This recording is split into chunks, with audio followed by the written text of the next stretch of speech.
Biosseguridade é quase um estado de espírito, é uma cultura. Nós, por exemplo, quando a gente vai tomar uma vacina de febre amarela ou de gripe, a gente toma uma vacina muscular porque a gente tem mais afinidade em conseguir desenvolver uma imunidade. Um animal como esse não, ele tem que estar realmente a vacina em contato com os órgãos para conseguir desenvolver anticorpos. Ela é um preventivo, não é no momento da mortalidade, não é pós a mortalidade, é um protocolo preventivo. Eu preciso de um animal que esteja saudável para conseguir entender essa vacina, assimilar essa vacina e garantir essa proteção ao longo do ciclo. O aquicultor hoje, ele tem um desafio desde a base da cadeia, da produção de alevinos, da semente da sua cadeia, até o final dela toda. Então o protocolo vacinal, respondendo a tua pergunta, ele é personalizável e ele tem que ser feito de acordo com as enfermidades que você tem na sua fazenda e não deve ser economizado. Diferente da bacteriose, o vírus ele tem essa característica imunossupressora. Então o que acontece? Ele imunossuprime os órgãos, principais órgãos de defesa. Aí ele abre a porta. Abre portas para as bacterioses. Para outras bacterioses. A vacinação deveria ser uma coisa mais amplamente difundida a nível nacional. O produtor está ali, tem que utilizar essa ferramenta para ele ter mais previsibilidade, Acho que essa é a para ele palavra. garantir a lucratividade. Um bom protocolo vacinal ele custa caro, mas ele pode custar o seu lote todo.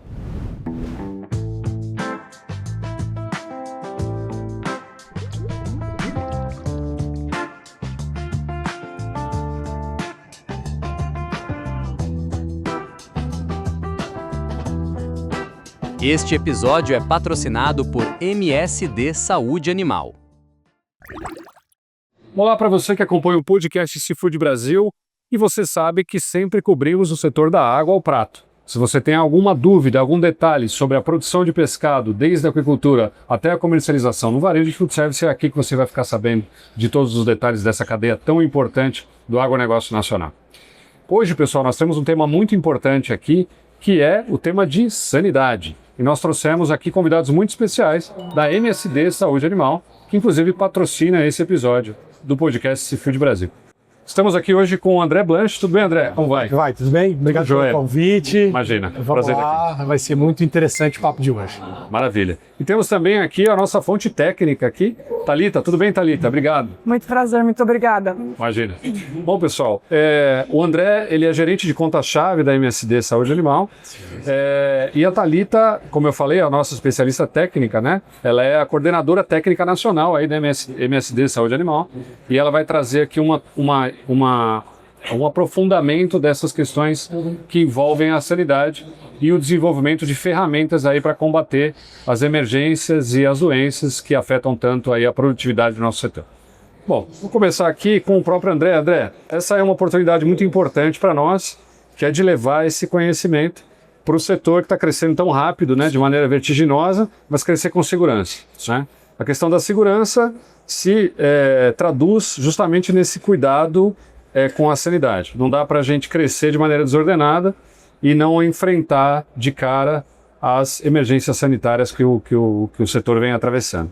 Eu queria que você comentasse um pouquinho, com a ajuda da Thalita, se o Brasil hoje, com a ajuda de empresas como a MSD, está bem posicionado para enfrentar desafios sanitários. Eu vou começar com uma provocação interessante, que a gente sabe que as emergências sanitárias elas não estão somente na tilapicultura.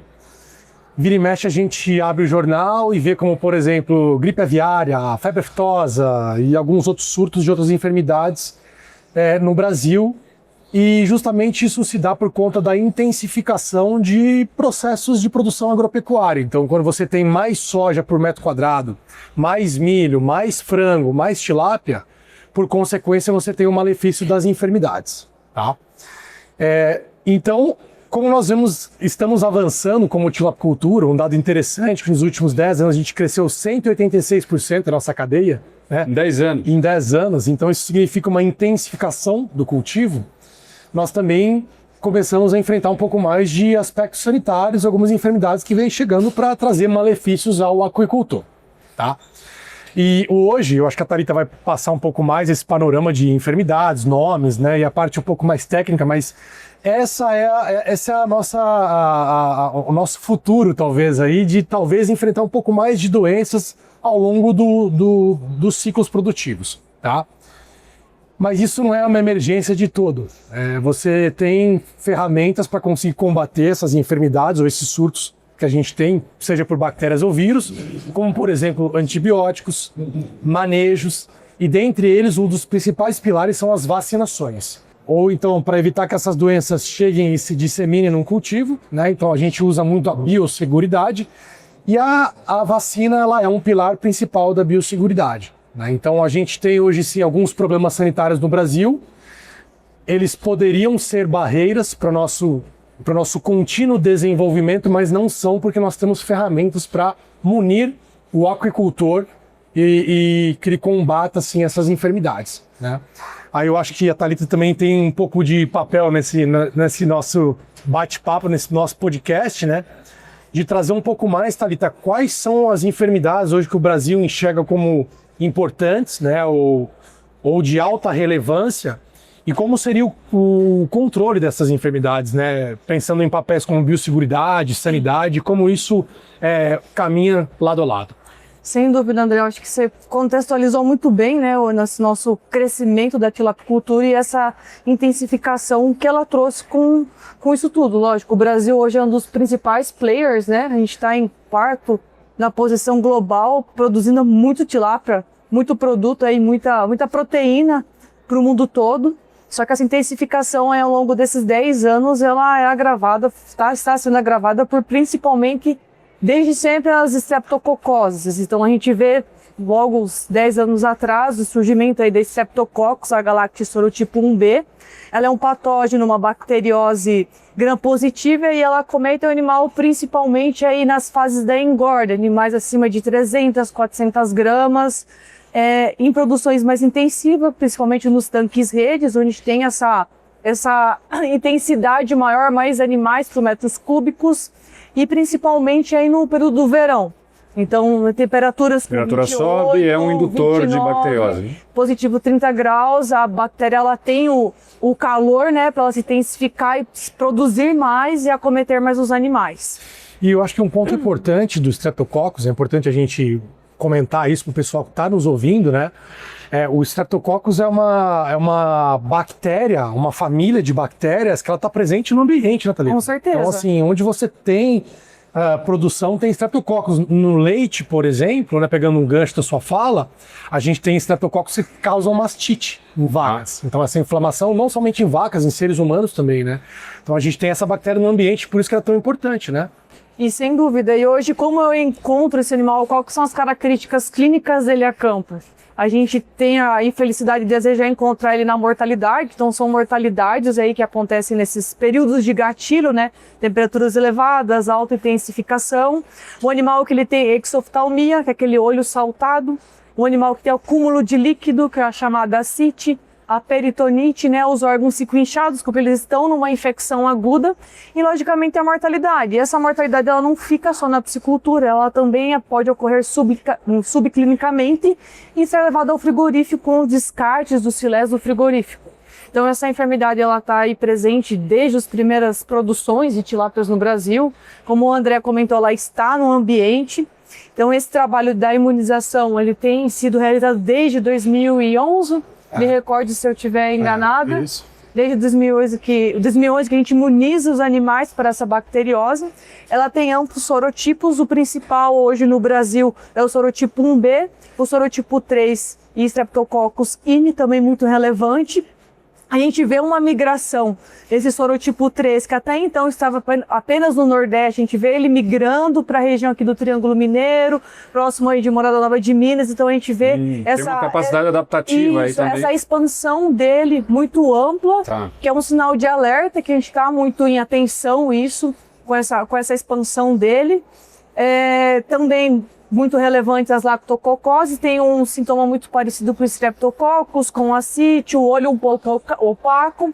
E aí desde 2019, 2020 a gente viu os primeiros positivados do iridovírus, que é o iridovírus, é o vírus da infecção do baço do rim. Então ele é um patógeno um pouco diferente da bacteriose. Enquanto a bacteriose ela tem aquela infecção que acomete um animal, a gente vê a mortalidade diária, 5, 8, 10 peixes no tanque, o vírus ele tem uma mortalidade um pouco mais aguda. Ele acomete aí os animais principalmente jovens, até 30, 40, 300 gramas, e a infecção dele é mais aguda e a mortalidade mais ampla. Então eu tenho os gatilhos, a mudança de temperatura ela é um gatilho para esse patógeno, mudança de oxigênio, variação de temperatura, manejos intensivos também são gatilhos, e essa mortalidade é mais ampla, de 100, 200, 300 animais por tanque. E, né, André, diferente da bacteriose, o vírus ele tem essa característica imunossupressora. Então, o que acontece? Ele imunossuprime os órgãos, principais órgãos de defesa, aí ele abre portas para as bacterioses. Para outras bacterioses. Então, a gente encontra um positivo para iridovírus e, às vezes, uma streptococcus, uma lactococcus, uma aeromonas e uma complexidade muito ampla. E a gente vê atualmente esse acometimento de multibactérias e do iridovírus nos nossos animais. Hoje o nosso cenário ele não é mais somente da Streptococcus, é um cenário que tem relevância as Streptococcus, a Lactococcus, o iridovírus. E a gente vê esse cenário um pouco mais amplo de imunização aí de programas sanitários para todos esses patógenos. Você veja só que assim, que curioso, né? Antes a gente tinha uma doença, como a Thalita comentou, que era a streptococose, que era a principal, né? Sim. Ela ainda é a principal, se você pensar em dúvida. prejuízos. Que era aquela doença que acometia os animais maiores, onde o aquicultor já tinha investido grande parte do seu cultivo, e aí vinha uma enfermidade, matava, quase na hora da despesca, o cara vinha e perdia todo o investimento. Aí bem, a gente conseguiu colocar uma vacina, funcionou, foi super bem, durante anos funcionou muito bem. Que doença é? Era Streptococcus agalacti. Agalacti. Agalacti. Um B, somente este foi o início de tudo. Tá. É o precursor das enfermidades, né? Tá. E aí você vê hoje na fala da Thalita, né? Olha quantas coisas já mudaram, e já tem um vírus que começa a cometer animais menores, então o aquicultor hoje, ele tem um desafio desde a base da cadeia, da produção de alevinos, da semente da sua cadeia, até o final dela toda, né? E aí, como ela comentou, acho que muito importante que você falou, lesões de filé, né? A gente tá aqui com um filé lindo em cima da mesa, né? Então você imagina só, você cultiva um animal durante meses, e aí quando você manda para o frigorífico, esse filé maravilhoso está com alguma lesão, você perde isso, né? A gente vê muito, por exemplo, na indústria do salmão, o problema da melanose, né? Que acontece muito, e aí eu não estou falando nem de uma enfermidade. Aí você tem um choque. Um manejo, alguma coisa, já prejudica, né? Isso já prejudica demais. Imagina alguma coisa que tenha um aspecto repugnante, por exemplo, no filé, condena aquela indústria, aquela produção. Então tá aí a importância também do ponto de vista do mercado, né? Olhar para isso com carinho. Com mais carinho. Agora sim, vocês acompanhando a evolução do setor, vocês acham que o setor hoje consegue se prevenir antes de o problema chegar? O setor está mais preparado para enfrentar um desafio sanitário de maneira já blindada, ou ainda isso é exclusividade de alguns produtores em detrimento de outros aí? A gente tem alguns cenários, né? Quando a gente pensa em prevenção, por exemplo, existem algumas vacinas disponíveis no mercado para certas enfermidades, como por exemplo a Thalita comentou, para a idovirose existe, para as streptococoses, para as lactococoses. Tá. Essas são as mais comuns, e elas já têm produtos que sim respondem muito bem a campo para você fazer uma imunização, então realmente fazer uma vacinação animal por animal, né? A gente faz essa imunização animal por animal para ele estar preparado para chegar no momento de desafio e já conhecer aquela enfermidade e não morrer, não ter prejuízos causados por conta delas. Tá? Deixa eu te interromper um pouquinho aqui, porque talvez o nosso público não saiba disso, mas os animais são vacinados um a um.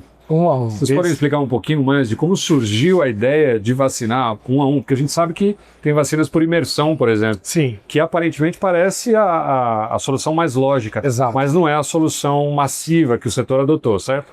Na verdade não é nem porque o setor adotou. Se a gente tivesse um produto, por exemplo, que fosse uma solução oral, como por exemplo o Zé Gotinha, ou uma vacina que fosse de imersão, você colocasse os alevinos ali, claro, e ela fosse efetiva, isso com certeza seria uma coisa revolucionária e bastante utilizada.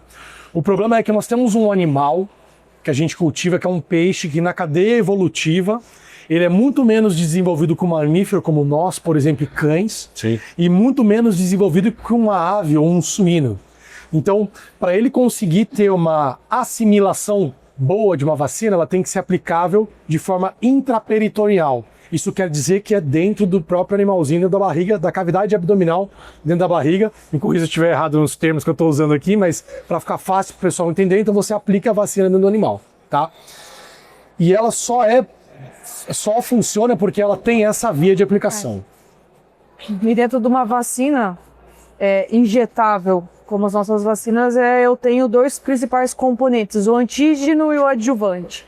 O antígeno é contra quem eu vou estar imunizando. Então é uma vacina inativada para Streptococcus, agalactus, sorotipo 1B, Streptococcusine. Tá? É aquela instrução que você precisa dar para o organismo do animal. Justamente, ele vai combater aquela enfermidade. Entendendo esse antígeno, vai entender, compreender esse antígeno e gerar anticorpos para se proteger desse patógeno. E no segundo momento, ele vai conseguir assimilar esse patógeno e ter os anticorpos necessários para fazer essa defesa ao longo do ciclo. Tá. E o adjuvante. E a composição dessa vacina do antígeno do adjuvante que vai fazer com que ele dure o ciclo todo no animal. Então eu preciso imunizar ele com 30 gramas, fazer uma anestesia para ele estar anestesiado, fazer essa injeção intraperitoneal, utilizar uma agulha correta para eu fazer a inserção do líquido sem estar agredindo os órgãos dele. Ele tem um período que ele vai assimilar essa vacina aí de 21 dias, ele vai ir para a minha produção. Então ele vai conseguir ter essa proteção ao longo dos seus 5, 6, 7 meses, que é o tempo de produção de uma tilápia de 30 gramas até 1 quilo. E como o André comentou, seria fantástico se a gente conseguisse, né, ter uma vacina oral, uma vacina de imersão, mas o período de duração dessas vacinas ele é mais curto quando comparado com uma vacina injetável. Porque o animal ele vai estar em contato com a vacina ou com o líquido e vai conseguir gerar esses anticorpos ao longo do ciclo. Então eu imunizo esse meu animal com 30 gramas, chega a minhas 300 gramas, eu faço uma necrópsia, eu ainda consigo encontrar as pérolas de vacinação desse animal, que ele está com o líquido ali. E com o passar do tempo, essas pérolas vão diminuindo, que é o período que o animal vai estar assimilando essa vacina e vai estar aí construindo sua proteção para esse patógeno. Então é uma absorção gradual, né? Uma conforme absorção a evolução gradual. do animal. E é uma absorção que ela tem um pico aí de 21 dias para ele conseguir ter essa proteção já pronta, ter os anticorpos necessários, e ela vai seguindo ao longo desse ciclo e caindo ao longo do tempo, né? Porque tem os estresse, tem o desafio do próprio patógeno para ele conseguir se proteger, mas ele chega aí a ser os 6, 7 meses com a proteção aí para o patógeno, para a doença, ao longo desse quase 1 quilo de produção, né? E aí por isso que, né, a gente não dá vacina oral ou imersão ou muscular, por exemplo, né? Nós, por exemplo, a gente vai tomar uma vacina de febre amarela ou de gripe, a gente toma uma vacina muscular porque a gente tem mais afinidade em conseguir desenvolver uma imunidade. Um animal como esse não, ele tem que estar realmente a vacina em contato com os órgãos para conseguir desenvolver anticorpos. Né? Tá, perfeito. Bem complexo, mas é muito interessante. O sistema de vacinologia é bem interessante, já estou há alguns anos nisso e quanto mais a gente estuda, né, Thalita, mais legal a gente aprende. Né? Isso a gente percebe como a evolução é rápida também dos protocolos de vacinação. Né? Sim. Aliás, esse é um termo, né, que o setor usa muito, protocolo de vacinação, mas nem todo produtor adota um protocolo de vacinação. O que seria um protocolo de vacinação ideal, por exemplo, para enfrentar essas ameaças que a Thalita colocou? Olha, eu gosto sempre de ilustrar um pouco, trazer algumas alusões para a gente conseguir ter isso mais claro em casa, tá? Quando a gente pega uma tilápia, o custo de produção de uma tilápia hoje, ela tem as suas divisões. Então, a ração hoje é o maior custo para o produtor, tá? A gente pode falar de 70% a 75% do custo é ração. E ali os outros 25%, 30% estão divididos entre genética, sanidade, mão de obra e depreciação ou estrutura para você produzir, tá? Então eu costumo falar o seguinte, né, para o produtor entender como a gente deve investir naquilo que tem de melhor no mercado. Se eu pegar o custo de vida do André hoje, tá? Vamos trazer para minha casa. E eu tenho o meu aluguel lá. E o meu aluguel, ele custa 70% do meu orçamento, certo?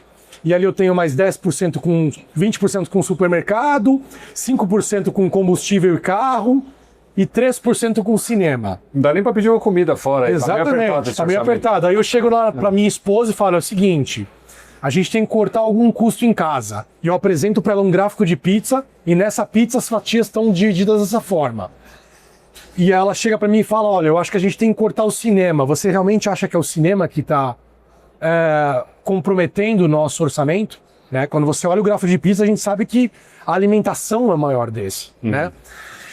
E aonde eu quero chegar com essa minha fala? Quando a gente passa para um programa sanitário, a gente fala para um produtor, olha, o programa sanitário correto é você utilizar uma vacina de começo de ciclo com a Vacridovê, que é uma vacina de vírus, né, que tem um valor agregado um pouco maior do que outras vacinas, junto com uma vacina de Streptococcus, né, você pode combiná-las e aplicar, e também uma vacina de lactococcus que você precisa para o seu cultivo que você analisou. Né? O produtor olha todo esse cenário e ali ele vem brigar comigo e fala, não, André, essa vacina é muito cara. O programa vacinal está muito caro. Mas eu falo, seu José, seu João, eu estou te mostrando que 70% do seu custo é ração. Você está perdendo o animal e está perdendo a ração que você já investiu. Então, o programa vacinal hoje, ele tem uma conotação muito mais técnica. Tá. Né? Quando a gente vê uma técnica como a Thalita e outros colegas no campo, chegam e falam, olha, seu José, você tem lactococcus, iridovírus e streptococcus. E o seu custo de operação vacinal vai ficar em 60 centavos. Então ele tem que ser muito mais bem definido em termos de estratégia daquela doença que você tem, que ela está iminente, que ela está dando positivo nos seus laudos, do que, por exemplo, uma enfermidade que nem chegou no seu cultivo, tá?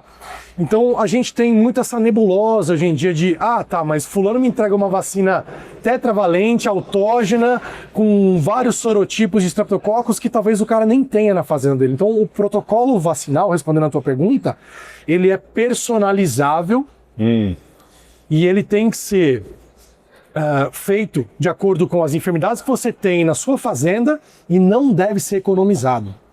Tá. Não deve ser economizado. Outro exemplo, na época do Covid, se tivesse uma vacina de um laboratório famoso americano por R$30 e uma vacina não famosa do laboratório chinês por R$5, qual vacina você tomaria? Eu ia querer do americano. Qual você daria para sua família? O americano, com certeza. Então, assim, é isso que a gente está tentando trazer para o mercado, né? A gente tem muitas marcas, muitos protocolos, muitos dizeres, mas hoje é bom a gente não trocar o certo pelo duvidoso. Saber que aquilo que funciona realmente tem que estar dentro do protocolo de vacinação daquele produtor. Tá certo, Thalitinha? Com certeza. E puxando um papel, né, do o que fazer no meu protocolo de vacinação, eu acho que um dos pilares fundamentais é a gente fazer o monitoramento sanitário. Eu entender qual que é a minha dinâmica dos meus patógenos no meu ambiente, o que realmente está cometendo o meu animal no período de desafio, e que eu posso ter talvez um positivado de um patógeno que não é tão relevante quanto que realmente está o ciclo todo. Entender, fazer o período a cada 2, 3 meses, fazer uma ronda de coleta das mortalidades, entender como é que está esse desafio, e no momento de trazer um animal, no momento da vacinação, eu acho que esse é um pilar fundamental que a gente tem que levar em consideração. É como esse meu animal está. Como está esse meu juvenil de 20, 30 gramas no momento da vacinação?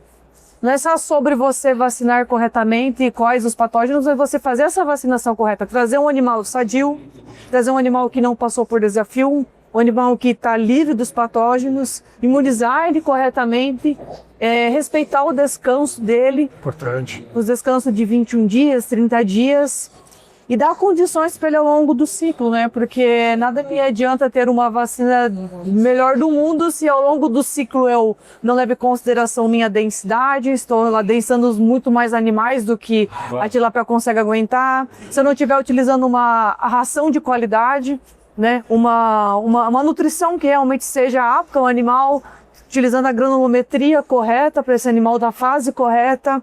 Se eu não estiver fazendo as boas práticas de produção, que é coletar aquele peixe morto diariamente, que é importante, utilizar um desinfetante que realmente baixe essa minha pressão no meu ambiente, e fazer as boas práticas de produção literalmente na produção. Eu acho que esse é um dos pilares fundamentais que a gente tem que levar em consideração. Isso nem deveria ser atribuição de uma MSD, né? Mas eu vejo que vocês acabam entrando até nos detalhes, como se fosse uma assistência técnica rural. Sim. Que se faz ao produtor para que ele melhore o manejo, né? Um extensionismo rural. É um todo, né? É um conjunto, né? Como se fosse uma cadeira de 4, 5 pilares. Se eu não tiver sólido algum pilar, eu não vou estar andando bem, eu não vou estar sentando bem nesse momento. Então é um conjunto, literalmente. E isso é importante falar porque, assim, Não existe fórmula mágica para ganhar dinheiro, para felicidade, para o produtor rural, isso tem que ficar muito claro, né? Então, assim, como a Thalita bem frisou, isso é muito importante, você ter todos os pilares de boas práticas, olhar a sua atividade, sua fazenda como uma empresa mesmo, com todas as frentes de trabalho, aonde eu consigo acertar, onde eu consigo errar, onde eu consigo melhorar um pouco o desempenho, né? E assim, a gente vem passando por grandes desafios, né? Muitas perdas na tilapicultura, isso acaba tirando um pouco da confiança do tilapicultor, né? Mas assim, é como qualquer empresa ou qualquer negócio que você faça na sua vida. Primeiro você tem que investir para conseguir colher bons frutos, né? E aí passa por uma boa nutrição, uma boa genética, uma boa sanidade, né? Um bom manejo, um bom técnico acompanhando. Então tudo isso vai de encontro. Então é os pilares que você comentou, tem que tudo caminhar junto, tá? E esse é o momento. A gente tem que pegar como base, eu acho que, e eu gosto muito de usar como exemplo, atividades que deram certo. Avicultura, salmonicultura. Quantos anos esses caras produzem salmão, produzem frango? Desde a década de 50 a gente tem produções intensivas de frango, por exemplo. A gente tem muito que aprender com eles, né? E assim, o frango tá num detalhe, a gente brinca que o frango é a Fórmula 1 da produção animal, né? E a gente tá mais como Stock Car, que é uma coisa meio tupiniquim, né?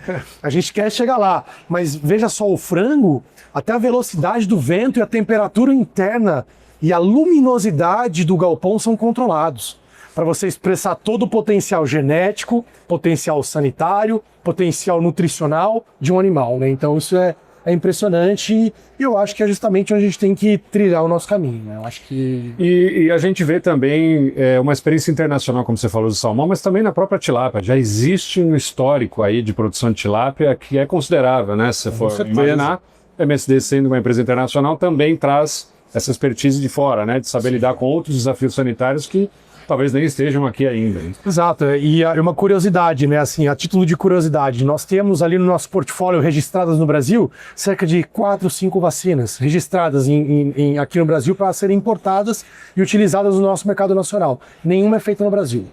Todas são feitas ou na Holanda ou na Espanha.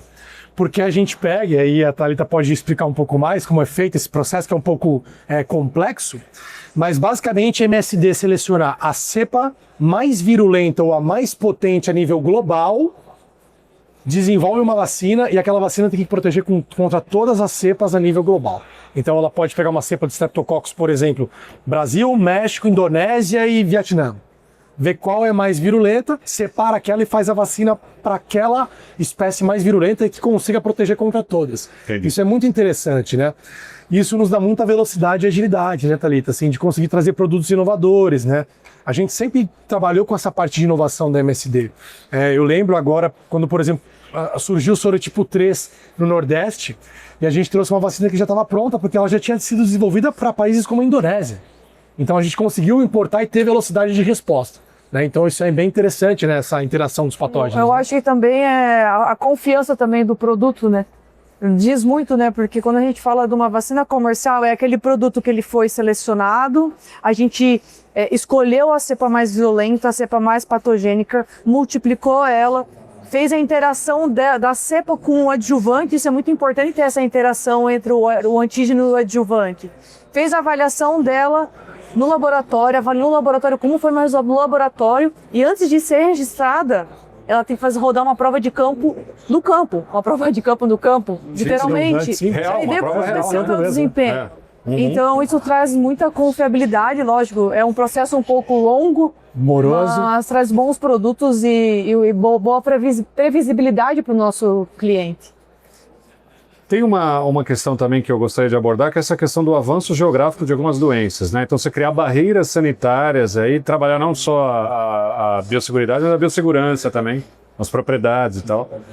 Queria que vocês comentassem um pouquinho sobre o que vocês estão enxergando no campo. Não sei se a Thalita está mais aí no campo. De aproveitar a tua experiência também, o que você tem observado? Assim, os produtores, eles estão preocupados com essas enfermidades de fora? É um momento em que o Brasil está cada vez mais internacionalizado também. A gente tem não só a questão da presença internacional do nosso produto lá fora, mas também uma importação de material genético. Por exemplo, você tem, né, uma internacionalização em todas as facetas aí do setor, porque afinal de contas a gente não consegue desenvolver tudo aqui. Muita coisa a gente tem que trazer de fora para alcançar a performance que outros países conseguem com uma commodity como a tilápia. Então, o que você tem observado assim, dessa questão patologias internacionais, vamos chamar assim? O Brasil está blindado?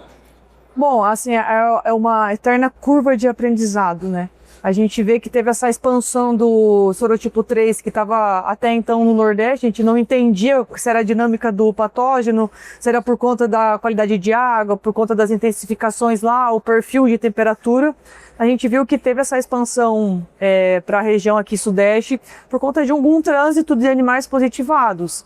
Então eu acredito que a gente tem que cada vez mais trabalhar essa parte da biosseguridade, não só pensando internacionalmente, mas internamente, como a gente tem feito isso.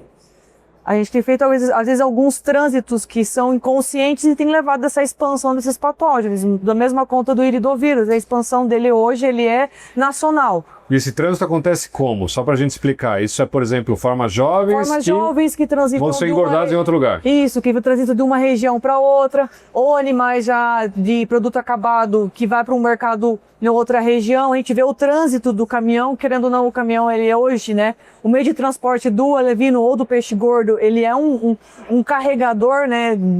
Querendo ou não, de malefícios. Freteiro, né? E então eu acredito que a gente tem que trabalhar muito mais essa parte da biosseguridade com relação ao que a gente tem feito na nossa piscicultura. Limitação das pessoas, de entrada e de saída, esses caminhões que têm que passar por um processo de biossegurança, de higienização dos caminhões. Essa minha forma jovem, ela está vindo livre do patógeno, positiva do patógeno, trazer esse meu animal livre desse patógeno para a região, tentar também ficar com a minha produção dentro do meu estado, né? Tentar consumir onde que eu conheço o meu produto inicial. Mas pensando externamente, eu acredito que o Brasil está muito bem protegido, tanto que, falando dos outros sorotipos de streptococcus, a gente está muito protegido quando vem formas novas para cá, com questões de quarentena, de biosseguridade. Então, O processo de importação é muito sério. É muito né? sério com relação. O quarentenário do Brasil é muito sério. Isso, eu acho que é mais questões internas que a gente precisa lidar um pouco melhor. Eu acho que esse ponto é importante, porque assim, quando a gente fala em mundo, a gente esquece que o Brasil é um mundo, né? É um continente dele. Porque assim, a gente pega, por exemplo, um produtor do oeste do Paraná que está ali no seu tanque escavado, é um cooperado de uma grande cooperativa do oeste do Paraná. É totalmente diferente o padrão de produção, por exemplo, de um produtor de tanque-rede do Nordeste do Brasil. De Paulo Afonso, por exemplo. Sim, que está ali no São Francisco, não tem nada a ver. Então, assim, esse trânsito de animais é muito importante. A gente vê que, geralmente, essa disseminação rápida de enfermidades é justamente por trânsito de animais vivos, tá? Mas não é a única forma, como a Thalita comentou. Então, assim, eu queria só complementar que eu acho importante, a biosseguridade é quase um estado de espírito, é uma cultura. A gente passou por isso na Covid, de passar álcool em gel, lavar as mãos, distanciamento público, você está com coriza. Até hoje no avião, a gente ouve no avião, né? Você está com coriza, manchas no corpo, não viaje, né? Procure um assistente. Então, assim, a gente está mudando um pouco da forma de pensar como aquacultura na forma de biosseguridade. Então, parte de limpeza e desinfecção. Quantos clientes a gente não ouvia, né, Thalita? Tá, mas para que eu vou desinfetar meu pulsar de retirada de mortalidade, lavar minhas botas, impedir que o vendedor entre, por exemplo, na minha fazenda, se minha produção é aberta, né? Só que a gente vê como disseminou rápido as enfermidades. Com certeza, e são detalhes que parecem simples, mas fazem a diferença. É sobre a gente baixar a pressão do patógeno no ambiente, a gente não vai conseguir eliminar. Exatamente. Desde Streptococcus, desde 2011, 2010, a gente tem os positivados, a gente não eliminou. Exatamente. A gente imuniza até hoje. E tá aí. E se não imunizar, tem mortalidade. Então é sobre baixar a prevalência. Os patógenos estão no ambiente, e não só na tilápia, eles estão na água. A gente vê positivados. Peixes nativos, sim, a gente vê o próprio tucunaré. A gente de Santa Fé do Sul positivo para iridovírus, por exemplo. Olha aí. Então a gente tem que literalmente baixar a pressão do ambiente e fazer o dever de casa. Eu acho que esse é o grande pontapé inicial quando a gente fala dessa disseminação dos patógenos no Brasil, né? Tá.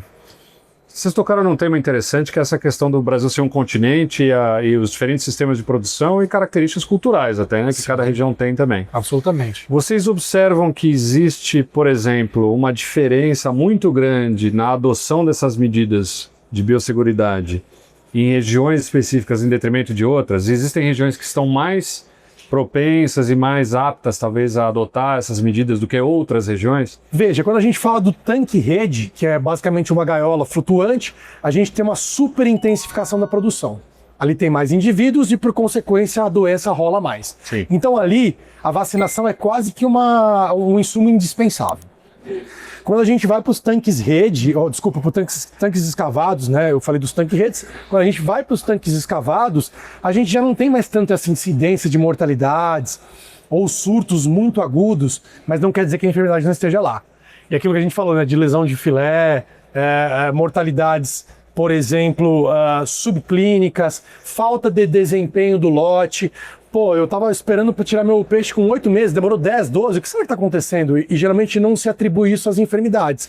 Mas, né, a Thalita acho que sabe muito bem disso e ela traz muito isso, que não é porque o animal não está enfermo que ele não está portador ou assintomático. E até porque o sistema de produção, como você comentou, ele é um pouco diferente e, querendo ou não, o tanque escavado ele dá uma qualidade melhor para a tilápia. A tilápia ela é filtradora. Então, quando você está no tanque escavado, você tem a interação dos fitoplâncton, ela está no ambiente dela. A tilápia ela é naturalmente do Egito, do Rio Nilo, Exatamente. de águas lênticas, águas esverdeadas. Ela tem uma qualidade de vida melhor, mas ao mesmo tempo, sim, o sistema intensivo do tanque escavado também acomete. Mas a gente vem mudando, né? Vem mudando e a gente Vem vem mudando, observando muita mortalidade nos tanques mudando. escavados No escavado verão. também. No verão verão. também. Por conta da intensificação. Eles também estão tendo que intensificar mais, então pegar o mesmo tanque que nós tínhamos no passado e colocar mais indivíduos para conseguir ter mais produtividade, né? E isso vem muito embalado principalmente pelas cooperativas do oeste do Paraná, né? E também grandes players como, por exemplo, players de avicultura entrando na tilápia e já com essa mentalidade de alto desempenho. Lembra que eu falei da Fórmula 1? Tá entrando essa tecnologia de Fórmula 1. Então, assim, isso vem mudando, tá? A gente vem cada vez mais vendo surtos, né, de streptococcus em regiões como o Paraná, Santa Catarina, que tradicionalmente não tinham tanto, né? Mas a gente vem mudando e isso, assim, cada vez mais vai piorando. E por que eu vou falar? Não porque eu quero ser o cavaleiro do apocalipse, mas, por exemplo, a gente olha o Brasil. A região que mais água tem no Brasil é a região norte do nosso país, certo? E nós não temos cultivos de tilápia ainda na região norte. A partir do momento que a gente migra a tilapicultura para a região norte, né, esse cultivo tende a avançar, a gente vai ter cada vez mais áreas, mais zonas com mais patógenos, né, e a tendência é piorar. A gente pega o salmão, por exemplo, eles vacinam para 7, 8 enfermidades. Né? Aqui a gente ainda está com 3, 4 no máximo, né? Então, assim, a gente ainda tem lugar para outros patógenos, né? Existem enfermidades, por exemplo, que tem na Colômbia, que não tem no Brasil. E a Colômbia faz limite com o Brasil, uma grande extensão de terra, né? Sim, ninguém vai pedir um peixe de nadar de um lado para o outro. Ou um pássaro de comer lá e vir para cá, né? Então, assim, isso parece bobagem quando a gente fala, mas não é. A gente vê hoje o parâmetro sanitário que nós temos hoje e a detrimento de tudo isso que aconteceu, né? Então, as coisas vêm avançando, né? E assim, como em outras espécies, você pensa em não vacinar o seu cãozinho, não vacinar um frango, não vacinar um suíno, não vacinar um bovino, isso é uma loucura quando a gente pensa. Por que para tilápia é normal? Então, eu acho que essa é a provocação, né? A gente olhar a nossa cadeia como uma cadeia profissional que cresce, sim, tem os desafios, mas tem as ferramentas. E elas têm que ser muito bem utilizadas. Eu acho que essa é a mensagem. Perfeito. Pessoal, estamos chegando ao final aqui desse episódio em que a gente aprendeu pra caramba, né? Hoje foi uma aula mesmo aqui sobre essa questão da sanidade e essa ferramenta tão importante que é a vacinação. Mas eu queria colocar um ponto aqui que vocês tocaram agora, para a gente encerrar, que é o seguinte: nada mais didático do que uma grande mortalidade, né? Quando você colocou essa situação aí do Nordeste, que foi uma surpresa provavelmente para muitas pessoas da audiência, é porque a gente presenciou nos últimos anos. Eu tive a chance de conhecer, por exemplo, pisciculturas no Castanhão, né? Então, foi o lugar onde mais se produzia tilápia no Brasil na década passada. Então, por que aconteceu isso? Problemas sanitários, principalmente, aliados a problemas do próprio reservatório, né? Exatamente.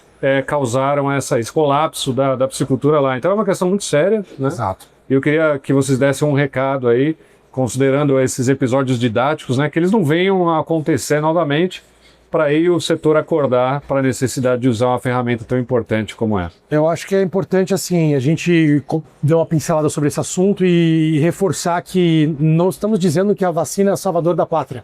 É uma condição que você vacina um animal, dá uma ração de alto desempenho, tem uma genética adequada, tudo isso com bons manejos, né? Então, assim, qual que é a grande vantagem da tilapicultura? Nós temos um pacote tecnológico bem definido, né? A gente já sabe o que dá certo e o que dá errado. Você mesmo deu o exemplo, o Castanhão deu errado por quê? Porque a gente não teve primeiro água, a qualidade de água foi lá para baixo, teve a entrada de um novo patógeno naquele momento, que nós não conhecemos muito bem, e aí foi realmente a receita para que aqueles produtores do Ceará migrassem, por exemplo, para Paulo Afonso, ou até para o Piauí, então eles migraram para outras regiões, né? Então eu acho que a gente tem que tirar uma lição disso, que a gente tem a ferramenta, a gente já conhece o patógeno, então a gente vem provocar aqui de que a vacinação deveria ser uma coisa mais amplamente difundida a nível nacional, mesmo que seja mais básica, né, Thalita? Que talvez para Streptococcus, se a gente pensar a mais básica delas, né, que ela seja utilizada, a ferramenta. O produtor tá ali, tem que utilizar essa ferramenta para ele ter mais previsibilidade, para ele garantir a lucratividade, né? Então, assim, ninguém produz um frango sem dar uma vacina no animal, porque ele sabe que pode causar um problema muito grande. Então, assim, adotar as boas práticas de manejo, entender os pacotes tecnológicos, visitar feiras, estar ligados em podcasts. Hoje a gente tem uma bênção na nossa vida que a informação está aqui na palma da mão. Se você tem uma dúvida, você pode falar para o celular qual é a bactéria que mais tem impacto no Rio Grande, por exemplo. E ela vai te mostrar na sua cultura qual você pode estar cometido, né? A gente está aqui também para conseguir apoiar e suportar o aquicultor, né? Nós temos mentes brilhantes no time, tal qual a Thalita, né? Que pode dar um suporte técnico, tem conhecimento de causa, já trabalhou com piscicultura, sabe dos dois de um frigorífico, sabe como é a produção, né? Então, para a gente conseguir agregar realmente ao tilapicultor, né, Thalita? O que mais eu acho que a gente poderia trazer assim de insight? Eu acho que uma palavra final, talvez um bom protocolo vacinal, ele custa caro, mas ele pode custar o seu lote todo. Então, acho que custa mais caro, né? Você perder tudo, todo o seu plantel, 70% do teu Cara, isso é uma loucura. A gente estava no campo há 2 semanas atrás e a gente ouviu produtores falando de perdas de 50%. Meu Deus. E quando isso fecha, que negócio é rentável perder 50%? Eu não preciso ser um gênio matemático para saber que qualquer negócio que eu fizer e tiver 50% de perda, provavelmente está fadado ao fracasso. Talvez só ouro, que você vai lá tirar ouro, perde 50%, não é? Mas do resto, nenhum outro vai ser sustentado, né? Claro. Então esse ponto é muito importante, né? Então nada é mais caro, como é que é, Thalita? Um bom protocolo vacinal, ele custa caro, mas ele pode custar o seu plantel todo, né? Pode custar a sua lucratividade. Então eu acho que essa é a mensagem final que a gente quer deixar e provocar aqui o pessoal a se conscientizar e principalmente, né, é uma prevenção, né? Ela é um preventivo, não é no momento da mortalidade, não é pós a mortalidade, é um protocolo preventivo. Eu preciso de um animal que esteja saudável para conseguir entender essa vacina, assimilar essa vacina e garantir essa proteção ao longo do ciclo. E sem esquecer, como o André comentou, das boas práticas de produção, né? Uma boa nutrição, uma boa genética, um bom manejo e uma boa imunização. Eu acho que é isso tudo. Muito bem, pessoal. Não tem segredo. Tem que trabalhar duro, boas práticas e pessoas que entendem do que estão falando. Como o caso do André e da Thalita aqui. Obrigado, André. Obrigado a vocês. Foi um prazer. Obrigado, Thalita. Pessoal, até a próxima, então. Acompanhem todas as notícias aí do setor com a Seafood Brasil e as notícias e informações de toda a cadeia produtiva aqui no podcast da Seafood Brasil. Até o próximo episódio. Tchau, tchau.